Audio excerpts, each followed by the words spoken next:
कहीं जाने पे उसको हे दृष्टि लोग देखते हैं, उसका अपमान होता है, उसकी बेइज्जती होती है, उसके जीवन में अनेक प्रकार की बाधाएं आने चालू हो जाती है, मांगलिक कार्य नहीं हो पाता है, हर कार्य का रुकावट हो जाता है। ये है स्वधा और स्वाहा का प्रकरण। भगवान के यश कीर्ति की महिमा देवर्षि नारद जी ने आकर के बता दिया कि भाई लूटना है तो इस राम रूपी कृष्ण रूपी मंत्र को नाम संकीर्तन करके अपने जो है इस मनोविकारी संताप को नष्ट कर दो। अथ तम सुखामान से उपासिनम बेहत्वा देवर्षि प्राह विप्रसे वीरापाणिं समयन्ते। नारद जी ने प्रश्न किया व्यास जी से, आप व्यथित हैं, आप चंचल हैं, लोग बोलते हैं बड़ा टेंशन हो गया है। क्यों टेंशन हो गया? आप किस टेंशन में बैठे हैं? यही बात नारद जी आकर के पूछ रहे हैं व्यास जी महाराज से कि आप तो साक्षात परमात्मा के अंश अवतार हैं, आपका प्रादुर्भाव हुआ है, आप किस गलानी में घूम रहे हैं? आप आज क्यों टेंशन में इतना बैठे हुए हैं? तो बोल रहे हैं व्यास जी कि आपके शरीर एवं मन दोनों ही अपने कर्म एवं चिंतन से संतुष्ट आज नहीं है। मैं आपको देख करके थोड़ा सा मैं धीरज हो गया, हमारे अंदर धैर्य हो गया कि आज जो है नारद रूपी गुरु आ गए हैं, हमको मार्गदर्शन करेंगे। बोल रहे हैं वह बड़ी ही अद्भुत और धर्म है, सभी पुरुषार्थों से परिपूर्ण है, सनातन में ब्रह्म तत्व को ही आपने खूब विचारा है। ये सनातन में ब्रह्मा का हम लोग किस चीज को मानते हैं? सनातन अवलंबी हैं हम लोग सनातन को ही मानते हैं। ये सनातन कभी बिकने वाला नहीं है, कभी डगमगाने वाला नहीं है, कभी नष्ट नहीं होने वाला है, कभी क्षय नहीं होने वाला है। ये हमेशा जो है अजन्मा है, न इसका मृत्यु है न जन्म है, उसी को अजन्मा कहा जाता है। ये सनातन कल्प वृक्ष जो है ये अजन्मा है, जिसका न जन्म हुआ है न मृत्यु होगा, ये अजन्मा है। व्यास जी ने कहा कि आपने मेरे विषय में जो कुछ कहा है वह सब ठीक है, इसका क्या कारण है कि मैं ज्ञान से भी अगाध हूँ, इतना ज्ञानी मैं होकर के आज अगाध हूँ, क्या बात है? नारद जी ने कहा कि आप समस्त गोपनीय रहस्यों को जानते हैं, क्योंकि आपने इस पुराण पुरुष की उपासना की है। एक कल्प बीछी पुराण का जो है आपने उपासना किया है, जो प्रकृति पुरुष दोनों के स्वामी हैं और असंग रहते हुए भी अपने संकल्प मात्र में गुणों के द्वारा संसार की सृष्टि स्थिति प्रलय करते हैं। आपका जो समय हो जाता है तो आप इस सृष्टि का रोपण कर देते हैं, इस सृष्टि का प्रलय कर देते हैं। नारद जी फिर कहते हैं व्यास जी से कि आपने भगवान के निर्मल यश का गान प्रारंभ नहीं किया है। ऐसी मेरी मान्यता है कि जिसने भगवान को संतुष्ट नहीं किया वह शास्त्र का ज्ञान अधूरा है।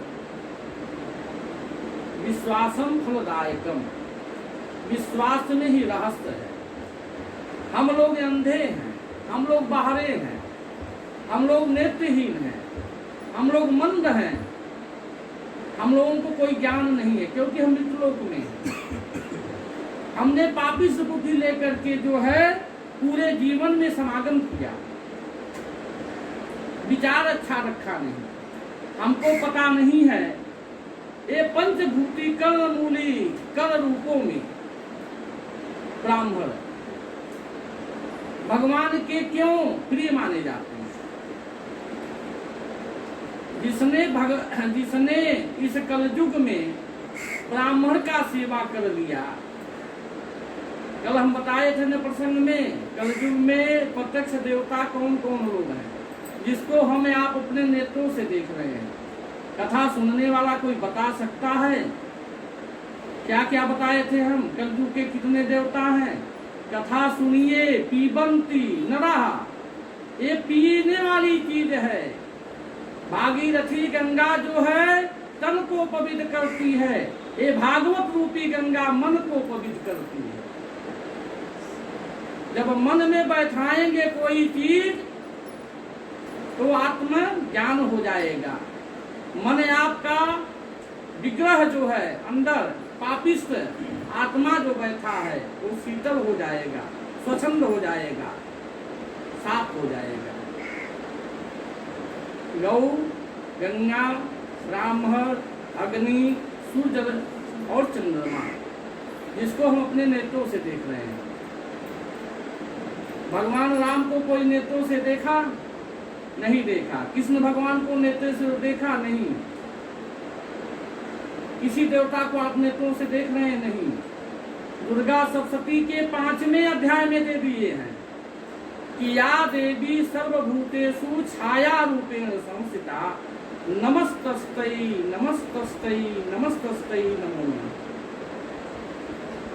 आप लोग सोचते हो कि हम भगवान को इतना फल चढ़ाते हैं, मीठा चढ़ाते हैं, भगवान तो एक भी नहीं खाते हैं, और रोज बाबा मंगाते हैं फल मीठा इस देवता को चढ़ाइए। वो तो पहली बात तो परमात्मा है, उसको खिलाने वाला कौन है? जो संसार को खिला रहा है। भगवान इस जग में छाया के रूप में आते हैं, छाया के रूप में हरे आसन में बैठे हुए हैं परमात्मा। आप नहीं देख सकते। परमात्मा छाया के रूप में आते हैं। जो नैवेद्य आप लोग अर्पण करते हैं, नासिका से सुगंध लेके चले जाते हैं। समझ रहे हैं बाबू? बोलना पड़ेगा। राधे राधे राधे राधे। भगवान नासिका से सुगंध लेकर के चले जाते हैं, आते हैं। क्यों परमात्मा आते हैं? इस कलयुग में जो विप्रह प्रसादाधर्मी हुआ, विप्र के रूप में जो ब्राह्मण है, ये ब्राह्मण लोग भगवान को बुलाते हैं फूल दे करके कि आप लोग ध्यान करिए, परमात्मा को बुलाइए। मंत्र बोलते हैं, गणेश जी को बुलाना है कि गजाननम भूतगणाधि सेवितम कपित जम्बू फलचार भक्षरम उमासुतम शोक विनाशकारकम नमामि विघ्नेश्वर। ये गणेश जी को बुला रहे हैं कि आप प्रथम पूजनीय देवता हैं, हे गजानन इस जग में आइए, आपका प्रथम पूजन होता है। तो सारे देवताओं को बुला करके छाया के रूप में, हमने कल बताया कि हमारे मित्र लोक में कितने तीर्थ हैं? 3.5 करोड़ तीर्थ हैं। कितने देवता हैं? 33 कोटि। कोटि माने होता प्रकार। कथा को मन में रखिए, तन में रखिए। सुनने मात्र से ही जो है आदमी को जो है संताप खत्म हो जाता है, पाप खत्म हो जाता है जीवन में। ये भागवत रूपी गंगा जो है, जब भगवान की असीम कृपा होती तभी हो पाता है। रुपया रख लीजिए, सेल टैक्स इनकम टैक्स ले लिया, लेकिन आपने एक यज्ञ कभी करा नहीं पाया। जब इसकी कृपा होती है परमात्मा की, तभी ये यज्ञ होता है। ये बहुत बड़ा यज्ञ माना जाता है। जिस श्रीमद् भागवत पुराण रूपी इस ग्रंथ में भगवान साक्षात जो है मधुसूदन का वास माना जाता है, वही कल्प रूपी अमृत रूपी जो है वृक्ष है। ये भागवत क्या है? इसके नाम का संकीर्तन करने के बाद आदमी का जन्म जन्मांतर का पाप क्षय हो जाता है, नष्ट हो जाता है। महाराज चाहे पितर बाधा हो, चाहे अनंत कोई भी बाधा हो, जीवन का जितना संताप होता है, इस भागवत रूपी